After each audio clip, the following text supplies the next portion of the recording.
शमसाबाद के नूरानपुर इलाके में रेगिस्तान के बीचों बीच एक कच्ची मिट्टी का पुराना सा घर था। वहां एक 80 साल का बुजुर्ग फकीर तन्हा रहता था। उस रात भी वह सोया हुआ था। रात गहरी हो चुकी थी। सन्नाटा जैसे चीख बन गया था। तभी अचानक दरवाजे पर दस्तक हुई। फकीर की आंख खुल गई। वह अपने आप से बुदबुदाया, इस वक्त यहाँ कौन आ सकता है? इस वीराने में तो आज तक कोई नहीं आया। मगर फिर दरवाजा जोर जोर से बजने लगा। फकीर बिस्तर से उठा। जैसे ही उसने दरवाजा खोला, बाहर का मंजर देखकर वह हक्का बक्का रह गया। दरवाजे पर 2 जवान और बेहद खूबसूरत लड़कियां खड़ी थीं। फकीर ने उन्हें देखते ही दिल में अजीब सी खिंचाव महसूस की। उसकी निगाहें उनसे हट नहीं रही थीं। उसने उनकी तरफ देखते हुए पूछा, तुम कौन हो बेटियों? इस वीराने में इस वक्त क्या कर रही हो? लड़कियों ने जवाब दिया, हम रास्ता भटक गई है। हम रोशनगर की तरफ जा रही थीं, मगर रास्ता खो बैठीं। अगर आप इजाजत दे तो हमें एक रात यहाँ रहने दें। सुबह होते ही रवाना हो जाएंगी। फकीर उन्हें देखकर जैसे मदहोश सा हो गया था। वह बस इतना कह सका, आ जाओ अंदर। लड़कियां घर में दाखिल हुईं। फकीर ने उन्हें घर का एक कोना दिखाया। उसने कहा, यहाँ सो जाओ बेटियों। दोनों वहीं लेट गईं। थोड़ी ही देर में नींद में खो गईं। रात के आखिरी पहर नायला को लगा जैसे कोई उसके करीब खड़ा है। उसने आंखें खोलीं। उसने देखा कि फकीर उसके पास झुका हुआ है। वह अजीब सी निगाहों से उसे देख रहा था। नायला झटके से उठ बैठी। उसने कहा, क्या हुआ? तुम यहाँ क्या कर रहे हो? फकीर ने जवाब दिया, कुछ नहीं। मुझे लगा शायद तुम्हें ठंड लग रही होगी। मैं चादर देने आया था। नायला ने चादर तो ले ली, मगर गुस्से में ओढ़ कर करवट ले ली। लेकिन फकीर वहां से हिला नहीं। वह देर तक दोनों को ख्वाहिश भरी नजरों से देखता रहा। सुबह हुई। नायला और मरियम ने शुक्रिया अदा किया। वे रवाना होने लगीं। फकीर ने उन्हें रोकते हुए कहा, कहाँ जा रही हो बेटियों? रोशनगर तो बहुत दूर है। तुम जवान लड़कियां हो। आज की रात और रुक जाओ। मैं कल तुम्हारे जाने का इंतजाम कर दूंगा। यह कहकर फकीर उनके करीब आया। मगर नायला और मरियम ने कहा, नहीं, हमें जाना है। तब फकीर बिल्कुल पास आ गया। उसने नायला का हाथ पकड़ लिया। उसने कहा, बस एक रात की बात है बेटियों, रुक जाओ। नायला ने झटके से हाथ छुड़ाया। वह गुस्से में बोली, क्या मतलब? फकीर ने कहा, कल मैं तुम्हारे जाने का इंतजाम करवा दूंगा। वह उन्हें अजीब सी नजरों से देख रहा था, जैसे उसके जहन में कोई चाल हो। लड़कियां उसकी बातों में आ गईं। वे रुकने को तैयार हो गईं। सारा दिन फकीर उनसे नरमी और मोहब्बत से बातें करता रहा। वह उन्हें उसी तरह देखता रहा जैसे वह उनके पास आना चाहता हो। रात हो चुकी थी। दोनों लड़कियां कोने में अपने बिस्तर पर लेट गईं। फकीर भी अपने बिस्तर पर लेट गया। रात के आखिरी पहर जब सन्नाटा गहरा हो रहा था, फकीर चुपके से अपने बिस्तर से उठा। वह धीमे धीमे कदमों से लड़कियों की तरफ बढ़ा। वह काफी देर तक दोनों को देखता रहा। फिर वह नायला के पास जाकर बैठ गया। उसने नरमी से उसके माथे पर हाथ फेरना शुरू किया। अचानक नायला की आंख खुली। वह हड़बड़ाकर उठ बैठी। उसने ताश में पूछा, क्या हुआ? तुम यहाँ क्या कर रहे हो? फकीर उसकी आंखों में देखता रहा जैसे किसी ख्वाब में हो। फिर बोला, मैं तकिया देने आया था। तुम बिना सिरहाने के लेटी हो। तुम्हारी गर्दन में दर्द हो जाएगा। यह लो तकिया। नायला ने तकिया लिया। उसने नाराजगी से मुंह फेर लिया। वह बोली, जाओ यहाँ से। फकीर अपने बिस्तर पर जाकर लेट गया। रात को वह अपने आप से बातें करने लगा। सुबह यह लड़कियां चली जाएंगी। आज मेरा आखिरी मौका था। लेकिन वह भी चला गया। फिर उसने खुद से कहा, नहीं, मैं उन्हें ऐसे नहीं जाने दूंगा। कोई न कोई जुगाड़ लगाना होगा। मुझे कल किसी तरह इन्हें रोकना होगा। इन्हीं सोचों में डूबा फकीर आखिरकार सो गया। सुबह हुई। लड़कियां उठीं। वे फकीर के पास आईं। उन्होंने कहा, अगर हमारे जाने का बंदोबस्त हो गया हो तो हमें रवाना कर दो। बताओ क्या इंतजाम किया है।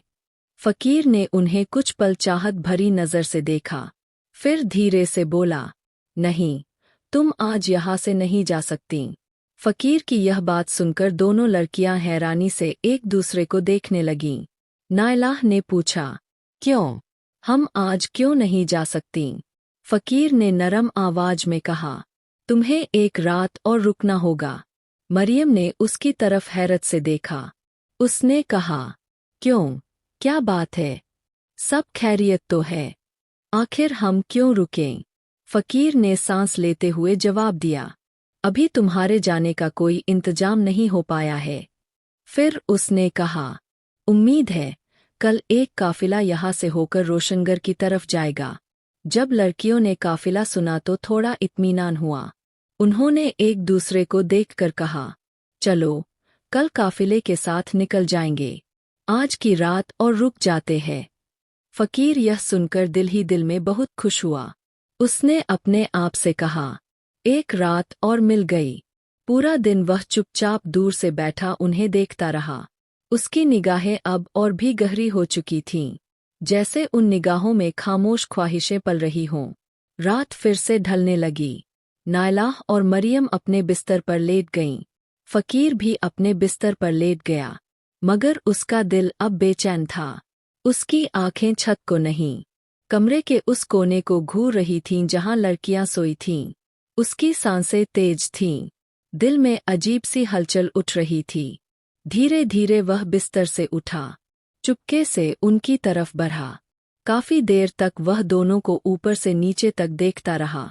फिर वह नायलाह के पास जाकर बैठा। उसने नरमी से उसके बालों को सहलाना शुरू किया। अचानक नायलाह थोड़ी सी हिली।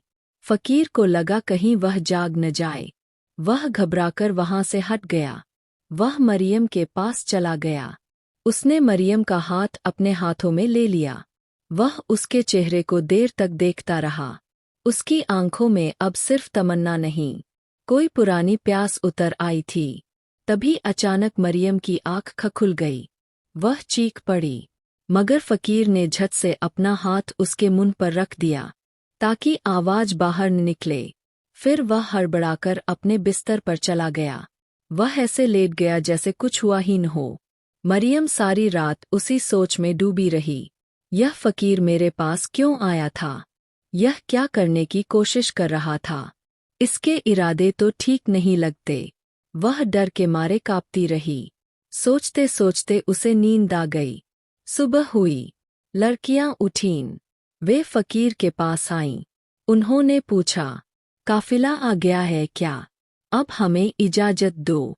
फकीर कुछ देर तक उनकी आंखों में देखता रहा, फिर बोला, काफिला तो अभी तक नहीं आया। लड़कियां चौंक गईं। मगर तुमने तो कहा था कि काफिला आज आ जाएगा। फकीर ने थकी हुई आवाज में कहा, हाँ, आना था। शायद शाम तक आए। लड़कियों ने आपस में देखा। उन्होंने कहा, ठीक है, हम शाम तक और इंतजार कर लेते हैं। फकीर ने बस सिर हिलाया। उसने कुछ नहीं कहा। अब वह आंगन में बैठा था। वह दूर से लड़कियों को फिर उसी अजीब नजरों से देख रहा था। एक लड़की ने दूसरी से कहा, इसकी निगाहें मुझे ठीक नहीं लगतीं। दूसरी ने सिर हिलाया, हाँ, तुम ठीक कह रही हो। हमें जल्दी से यहाँ से निकल जाना चाहिए। हम जवान लड़कियां हैं। इसके दिल में ना जाने क्या चल रहा है। पहली लड़की बोली, हाँ, यह रात को मेरे पास आया था। यह मुझे छूने की कोशिश कर रहा था। दूसरी ने भी कहा, उसने मेरे साथ भी वही किया। आज हमें किसी भी हालत में रात नहीं रुकना चाहिए। शाम को काफिला आए या ना आए, हमें निकल जाना है। फकीर अब भी दूर से उन्हें देख रहा था, बिल्कुल वैसे जैसे कोई शिकारी अपने शिकार पर नजर रखता है। शाम हो चुकी थी। इससे पहले कि लड़कियां उसके पास आतीं, फकीर खुद आ गया। उसने कहा, देखो, मुझे लगता है काफिला अब सुबह तक आएगा। उनके पास सामान बहुत होता है। वे धीरे धीरे चलते हैं। आज की रात और रुक जाओ। लड़कियां अब झल्ला गईं। एक ने तेजी से कहा, हम अब और नहीं रुक सकते, चाहे काफिला आए या ना आए। हम अभी निकल रही है, हमें अब मत रोको। फकीर और करीब आया। उसने कहा, थोड़ी ही देर में रात हो जाएगी। तुम जवान लड़कियां हो, इस वीराने में कहाँ जाओगी? यहाँ जानवर भी घूमते हैं। अगर कोई नुकसान पहुंचा तो? उसके लहजे में फिक्र कम और चाल ज्यादा थी। लड़कियों को अब पूरा यकीन हो गया, यह सब कोई नई चाल है। लेकिन उन्होंने एक दूसरे को देखकर कहा, हमारे पास और कोई चारा नहीं। एक रात की तो बात है, रुक जाते हैं। उन्होंने सख्ती से फकीर से कहा, ठीक है, मगर यह आखिरी रात है। कल सुबह चाहे काफिला आए या ना आए, हम निकल जाएंगे। फकीर ने मुस्कुराकर कहा, ठीक है, मगर उसके चेहरे की मुस्कान में अब कुछ और ही छुपा था। रात हो चुकी थी। नायला और मरियम अब पूरी तरह सतर्क थीं। वे एक कोने में लेटी थीं, मगर उनकी आंखें खुली थीं। वे डर और शक में डूबी थीं। वे आपस में धीमी आवाज में बात कर रही थीं। उम्मीद है आज की रात जल्दी बीत जाए, नायला ने कहा। हाँ, बस आंखें बंद करके ऐसे लेटे रहो जैसे हम सो चुकी है, मरियम ने जवाब दिया।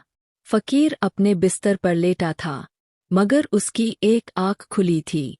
वह बार बार उनकी तरफ देख रहा था, यह जानने के लिए कि क्या वे सच में सो गई है। जब उसने देखा कि वे अब हिलडुल नहीं रही है, उसने भी आंखें बंद कर लीं, मगर उसका दिल अभी भी करवटें ले रहा था। कुछ देर बाद जब उसे यकीन हो गया कि लड़कियां सो चुकी है, वह धीरे से उठकर उनकी तरफ चल पड़ा। काफी देर तक वह उनके पास खड़ा रहा, जैसे उनके हाव-भाव को पढ़ रहा हो। फिर वह नायला के पैरों के पास बैठ गया। वह धीरे धीरे उसके पैर सहलाने लगा। तभी नायला की आंख हल्की सी खुल गई। फकीर को एहसास हुआ। वह फौरन पीछे हट गया। अब वह मरियम के पास गया। वह उसके पास बैठकर उसका माथा सहलाने लगा। अचानक मरियम की आंख खुल गई। उसने घबराकर करवट ली। उसने मुंह नीचे कर लिया। वह कुछ बोली नहीं, मगर उसकी हरकतों से पता चल गया कि वह जाग चुकी है। फकीर चुपचाप उठा। वह अपने बिस्तर पर जाकर लेट गया। उसकी धड़कनों में घबराहट थी, मगर चेहरे पर कोई पशेमानी नहीं थी। सुबह हो चुकी थी। लड़कियां उठीं। वे सीधा फकीर के पास गईं। उन्होंने तीखे लहजे में पूछा, हाँ, आया क्या तुम्हारा काफिला, या अब कोई नया बहाना है? फकीर कुछ देर खामोश रहा, फिर बोला, काफिला तो नहीं आया। नायला और मरियम अब झल्ला चुकी थीं। उन्होंने कहा, हमें तो पहले ही पता था कि कोई काफिला नहीं आने वाला। तुम हमें किसी और मकसद के लिए रोक रहे हो। हमें सब समझ आ चुका है। अब हम एक पल भी यहाँ नहीं रुक सकते। एक लड़की ने दूसरी का हाथ पकड़ा। उसने कहा, चलो, यहाँ से चलते हैं। जैसे ही वे झोपड़ी से बाहर निकलने लगीं, फकीर अचानक उनके सामने आकर खड़ा हो गया। उसने रास्ता रोकते हुए कहा, तुम यहाँ से नहीं जा सकतीं। लड़कियों ने कहा, रास्ते से हट जाओ, वरना हम जोर से चिल्लाएंगी। फकीर ने धीरे से कहा, तुम्हारी आवाज यहाँ सुनने वाला कोई नहीं है। तुम क्या चाहते हो? हमें क्यों रोक रहे हो? तुम हमारे बाप की उम्र के हो। कोई तो शर्म करो, कोई तो लिहाज करो। एक लड़की ने गुस्से में कहा। फकीर ने संजीदगी से कहा, जैसा तुम्हें दिख रहा है, वैसा नहीं है। तुम जिस शख्स की तलाश में रोशनगर जा रही हो, क्या पता वो यहीं कहीं हो। लड़कियों ने और भी गुस्से से कहा, और तुम्हें यह कैसे मालूम कि हम रोशनगर में किसी को ढूंढने जा रही है? उन्होंने सवाल किया। फकीर बोला, यह बात मैं अभी नहीं बता सकता, मगर अगर तुम आज की रात यहीं रुकती हो, तो यही तुम्हारे हक में बेहतर होगा। फिर वही चाल। लड़कियां अब चौंक चुकी थीं। एक बूढ़े आदमी को क्या हो गया है? क्यों बार बार हमें रोक रहा है? वे सोचने लगीं। फकीर ने फिर कहा, मैंने कहा न, बस एक रात और रुक जाओ, कल सुबह तुम्हारे सारे सवालों के जवाब मिल जाएंगे। शायद तुम्हें रोशनगर जाने की भी जरूरत न रहे। फकीर ने बात खत्म की। लड़कियां अब उलझन में थीं। वे हैरानी से एक दूसरे को देखने लगीं। यह कैसे जानता है कि हम किसे ढूंढ रही है? क्या हमारा कोई मसला है? उनके जेहन में सवालों का तूफान था, मगर अब उन्हें फकीर पर बिल्कुल भी एतबार नहीं रहा। उन्होंने फकीर को धक्का दिया। वे झोपड़ी से बाहर निकल गईं। फकीर उनके पीछे पीछे भागा। उसने पीछे से आवाज दी, रुको, सब कुछ बर्बाद हो जाएगा अगर तुम चली गई तो। काफी दूर जाने के बाद लड़कियां थककर एक जगह बैठ गईं। उनका दम फूल रहा था, मगर उनके दिलों में अब भी डर और बेचैनी थी। अचानक पीछे से फकीर हांफता हुआ उनके करीब आ गया। उसकी सांसें तेज थीं। उसने धीमे लेकिन यकीन भरे लहजे में कहा, मैं आखिरी बार तुमसे कह रहा हूं, आज रात मत जाओ। अगर आज की रात मेरे साथ इस घर में रुक गईं, तो शायद तुम्हें रोशनगर जाने की जरूरत नहीं पड़ेगी। लड़कियों ने थके हुए लेकिन सख्त अंदाज में पूछा, अगर कोई बात है तो साफ साफ क्यों नहीं बताते? फकीर ने गहरी सांस ली। उसने कहा, वह बात मैं अभी नहीं बता सकता। अगर मैंने अभी कह दी तो सब कुछ बर्बाद हो जाएगा। मगर मैं सिर्फ इतना बता सकता हूँ, तुम दोनों अपने शौहर को तलाश करने निकली हो। यह सुनकर लड़कियां सन्न रह गईं। उनकी सांसें जैसे एक पल को थम गईं। हाँ, हम अपने शौहर को ढूंढ रही है। वो काफी वक्त से लापता है। हमने कई इलाकों में ढूंढा, अब रोशनगर की तरफ जा रही है। लेकिन तुम्हें यह सब कैसे मालूम? एक ने चौंक कर पूछा। फकीर ने बेहद संजीदगी से जवाब दिया, मुझे सब मालूम है, मगर तुम्हें मेरे साथ एक रात गुजारनी होगी, तभी मैं तुम्हारे सारे सवालों का जवाब दे सकूंगा। यह अजीब शर्त सुनकर लड़कियां घबरा गईं। उन्होंने एक दूसरे की तरफ देखा। डर, शक और उलझन उनकी आंखों में साफ नजर आ रही थी। यह फिर कोई नई चाल है क्या? अब यह रात में हमारे साथ क्या करने वाला है? वे मन ही मन सोचने लगीं। फकीर अब भी वहीं खड़ा था, बेहद संजीदा और ठहरा हुआ।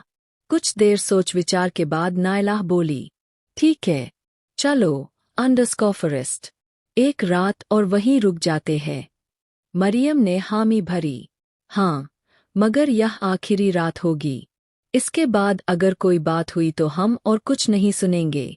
यह सुनकर फकीर का चेहरा जैसे खुशी से खिल उठा। उसकी आंखों में चमक थी, जैसे कोई मंजिल करीब आ रही हो। ठीक है, उसने कहा। लड़कियां और फकीर अब वापस घर की तरफ चल पड़े। लड़कियां आगे आगे चल रही थीं, फकीर उनके पीछे। उसकी चाल में अब उतावलापन नहीं था, बल्कि ठहराव था, मगर उसकी निगाहों में वही पुरानी हलचल थी। वह मन ही मन सोच रहा था, आज की रात कितनी मुश्किल से आई है। इस रात को मैं यूं ही नहीं जाने दूंगा। रात हो गई। लड़कियां जो अब बेहद सतर्क हो चुकी थीं, अपने बिस्तर पर लेटी थीं, मगर उनकी आंखें खुली थीं। वे जाग रही थीं, आपस में धीमी आवाज में बात कर रही थीं, हर आहट पर चौकस थीं। फकीर अपने बिस्तर से उन्हें देखता रहा। जब रात का आखिरी पहर आया, उसे लगा कि अब नींद का असर हो रहा है। वह धीरे से उठा, नायला के पास जाकर बैठ गया। वह उसे प्यार भरी नजरों से देखता रहा, फिर उसका हाथ अपने सीने से लगा लिया। नायला ने एक झटके में हाथ छुड़ाया।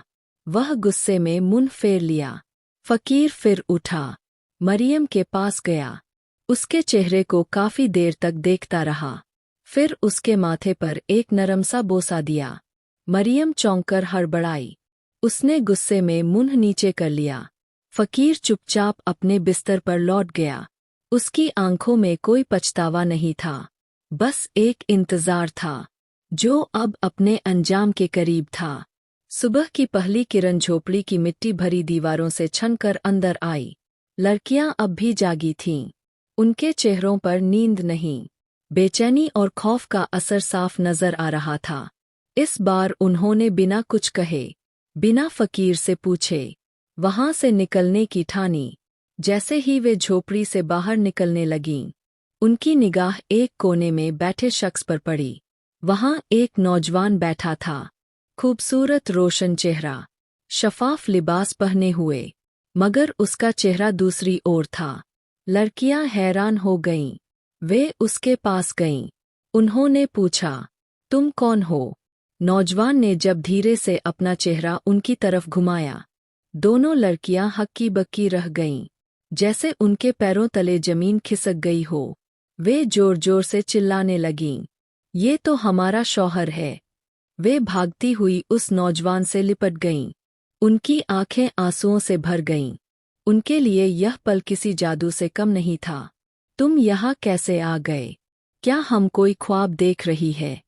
नायला ने कांपती आवाज में पूछा। नौजवान ने उन्हें अपने गले से लगाए रखा। उसने धीमे से कहा, नहीं, यह ख्वाब नहीं, हकीकत है। मैं वापस आ गया हूँ। लड़कियों की खुशी की कोई इंतहा नहीं थी।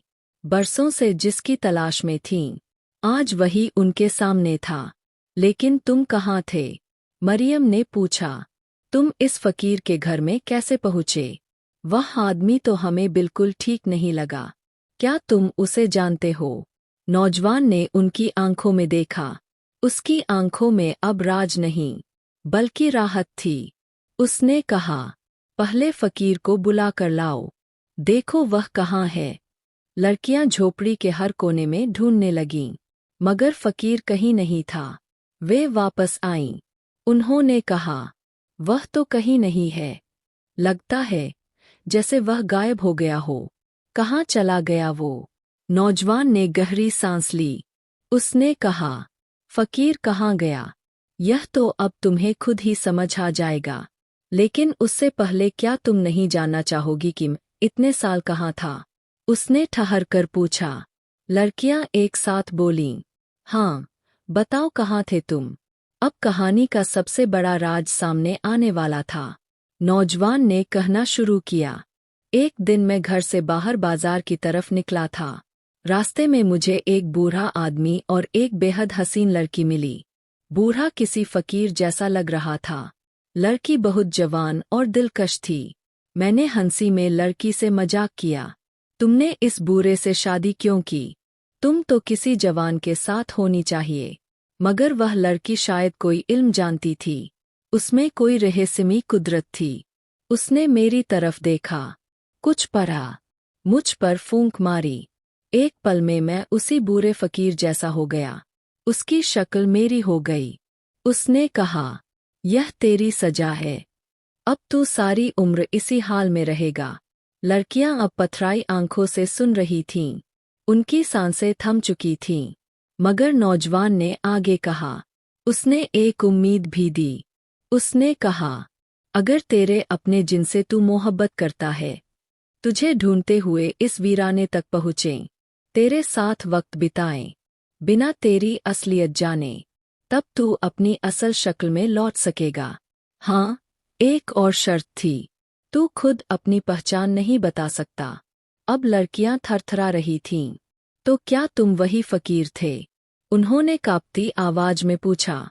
नौजवान ने सिर झुकाकर कहा, हाँ, मैं ही था, वह फकीर। उनकी बात सुनते ही उनकी आंखों में आंसू भर आए, मगर इन आंसुओं में अब अफसोस था, शर्मिंदगी थी। वे भागकर एक बार फिर उसके गले से लग गईं। हमें माफ कर दो, हम तुम्हें पहचान ही नहीं सके। नौजवान ने उनके सिर पर हाथ फेरते हुए कहा, इसमें तुम्हारा कोई कसूर नहीं। तुम जानती ही नहीं थीं कि मैं तुम्हारा शौहर हूँ। तुम्हारा दिल सच्चा था, नीयत पाक थी। उसी सच्चाई ने मेरी सजा को तोड़ दिया। अब तीनों ने फिर से एक नई जिंदगी शुरू की, मगर इस बार उनके दरमियान कोई राज नहीं था, कोई फासला नहीं था। अब सिर्फ भरोसा था, वफा थी, एक ऐसा रिश्ता जो सजा से गुजरकर और भी मजबूत बन चुका था। मोहब्बत अगर सच्ची हो, तो वह हर आजमाइश, हर वक्त, हर फासले को पार करके लौट आती है। मगर अगर मोहब्बत में गुरूर आ जाए, तो वही मोहब्बत सजा बन जाती है। लेकिन अगर सब्र, वफा और खुलूस के साथ निभाई जाए तो वही मोहब्बत एक दिन इनाम बन जाती है। इंसान की बाहरी सूरत कुछ भी हो, असली पहचान उसके दिल की सच्चाई और नीयत की पाकीज़गी से होती है। अगर आपको यह कहानी पसंद आई हो तो इसे लाइक जरूर कीजिएगा, शेयर भी कीजिएगा। हमारे चैनल को फॉलो करना मत भूलिएगा। ऐसी ही दिल को छू जाने वाली कहानियां हम आपके लिए लाते हैं। नीचे कमेंट बॉक्स में जरूर बताइएगा इस कहानी का कौन सा हिस्सा आपके दिल को सबसे ज्यादा छू गया। आपके कमेंट्स हमारे लिए बहुत कीमती है। हम उन्हें पढ़ते हैं, महसूस करते हैं। फिर मुलाकात होगी एक नई कहानी के साथ। तब तक याद रखिएगा, हर सच्ची मोहब्बत को एक दिन मंजिल जरूर मिलती है।